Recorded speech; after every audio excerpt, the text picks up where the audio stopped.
ಇವತ್ತು ಸಿಎಂ ಸಿದ್ದರಾಮಯ್ಯ ನೇತೃತ್ವದಲ್ಲಿ ಸಚಿವ ಸಂಪುಟ ಸಭೆ ನಡೀತಾ ಇದೆ. ಇವತ್ತಿನ ಸಭೆ ಬಹಳಷ್ಟು ಮಹತ್ವವನ್ನ ಪಡ್ಕೊಂಡಿದೆ. ಯಾಕಂದ್ರೆ ಒಳ ಮೀಸಲಾತಿಗೆ ಸಂಬಂಧಪಟ್ಟ ಹಾಗೆ ಸಲ್ಲಿಕೆಯಾಗಿರುವಂತಹ ವರದಿ ಏನಿದೆ, ನ್ಯಾಯಮೂರ್ತಿ ನಾಗಮೋಹನ್ ದಾಸ್ ಕಮಿಟಿ ಸಲ್ಲಿಸಿರುವಂತಹ ವರದಿ, ಆ ವರದಿಗೆ ಸಂಬಂಧಪಟ್ಟ ಹಾಗೆ ಸಚಿವ ಸಂಪುಟ ಸಭೆಯಲ್ಲಿ ಚರ್ಚೆಯಾಗುತ್ತೆ. ಒಳ ಮೀಸಲಾತಿ ಜಾರಿ ಕುರಿತು ಇವತ್ತೇ ತೀರ್ಮಾನವಾಗುತ್ತಾ ಅಥವಾ ಸಿಕ್ಕಿರುವಂತಹ ವರದಿ, ಸಲ್ಲಿಕೆಯಾಗಿರುವಂತಹ ವರದಿಯ ಅಧ್ಯಯನಕ್ಕೆ ಮತ್ತೆ ಕಾಲಾವಕಾಶವನ್ನ ಪಡೆಯುತ್ತಾ ಸರ್ಕಾರ ಅನ್ನೋದನ್ನ ಕಾದು ನೋಡಬೇಕು.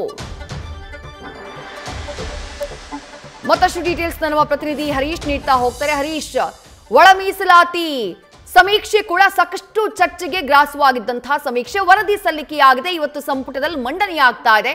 ತೀರ್ಮಾನ ಇವತ್ತೇ ಆಗುತ್ತಾ ಅಥವಾ ಅಧ್ಯಯನಕ್ಕೆ ಸರ್ಕಾರ ಸಮಯವನ್ನ ತೆಗೆದುಕೊಳ್ಳುತ್ತಾ? ಹರೀಶ್,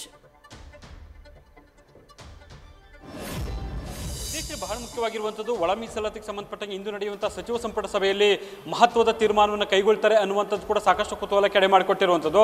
ಈಗಾಗಲೇ ಕೂಡ ಒಳ ಮೀಸಲಾತಿಗೆ ಸಂಬಂಧಪಟ್ಟಂಥ ವರದಿ ಏನಾಗಿದೆ ಈ ಸರ್ಕಾರಕ್ಕೆ ಸಲ್ಲಿಕೆಯಾಗಿದೆ. ಸೊ ಸರ್ಕಾರಕ್ಕೆ ವರದಿ ಸಲ್ಲಿಕೆ ಆದಂಥ ಬೆನ್ನಲ್ಲೇ ಬಲ ಎಡ ಸಮುದಾಯದ ನಾಯಕರಲ್ಲಿ ಒಂದಷ್ಟು ಗೊಂದಲಗಳು ಕೂಡ ಸೃಷ್ಟಿಯಾಗಿರುವಂಥದ್ದು. ಸೊ ಅದರಲ್ಲೂ ಬಲ ಸಮುದಾಯದ ನಾಯಕರು ಒಂದು ರೀತಿ ಹಂಚಿಕೆಯಾಗಿದೆ ಇದು ಮೀಸಲಾತಿ ಅನ್ನುವಂಥ ಪ್ರಮಾಣ ಅನ್ನುವಂಥ ಅಸಮಾಧಾನ ಕೂಡ ಈಗ ಸಹ ಪರಸ್ಪರ ವ್ಯಕ್ತಪಡಿಸ್ತಿದ್ದಾರೆ ಅನ್ನುವಂಥ ಮಾತುಗಳು ಕೇಳಿಬರ್ತಿದ್ವಿ. ಆದರೆ ಮಗದೊಂದು ಕಡೆ ಎಡ ಸಮುದಾಯದವರು ಇದು ಜಾರಿ ಆಗಲೇಬೇಕು ಅನ್ನುವಂಥ ನಿಟ್ಟಿನಲ್ಲಿ ಒತ್ತಾಯವನ್ನು ಕೂಡ ಆಗುವಂಥ ಒಂದು ಪ್ರಯತ್ನಗಳು ಕೂಡ ಆಗ್ತಿದೆ. ಹಾಗಾಗಿ ಇಂದು ನಡೆಯುವಂಥ ಸಚಿವ ಸಂಪುಟ ಸಭೆಯಲ್ಲಿ ಯಾವ ತೀರ್ಮಾನವನ್ನು ಕೈಗೊಳ್ತಾರೆ, ಜಾರಿ ಮಾಡ್ತಾರೋ ಅಥವಾ ಇದನ್ನ ಸಂಪುಟ ಉಪಸಮಿತಿ ಕೊಡ್ತಾರೋ ಅಥವಾ ಮತ್ತೊಂದು ಆಪ್ಷನ್ಸು ಸಚಿವರ ಸಮಿತಿಯನ್ನು ರಚನೆ ಮಾಡ್ತಾರೋ ಅನ್ನುವಂಥದ್ದು ಸಾಕಷ್ಟು ಕುತೂಹಲ ಕೆಡೆ ಮಾಡಿಕೊಟ್ಟಿದೆ.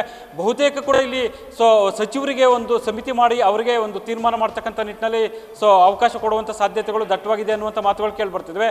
ಒಂದು ವೇಳೆ ಸಂಪುಟ ಉಪಸಮಿತಿ ರಚಿಸಿದೆ ಆದಲ್ಲಿ ಅದು ತಡವಾಗುತ್ತೆ ಅನ್ನುವಂಥದ್ದು ಕೂಡ ಈಗ ಸಾಕಷ್ಟು ಚರ್ಚೆಗೆ ಗ್ರಾಸ ಆಗ್ತಿದೆ.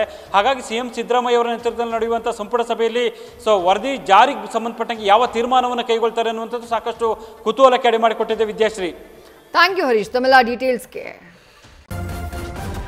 ನ್ಯೂಸ್ ಫಸ್ಟ್ ನಿರ್ಭೀತಿಯಿಂದ ನಿಮ್ಮ ಪರವಾಗಿ.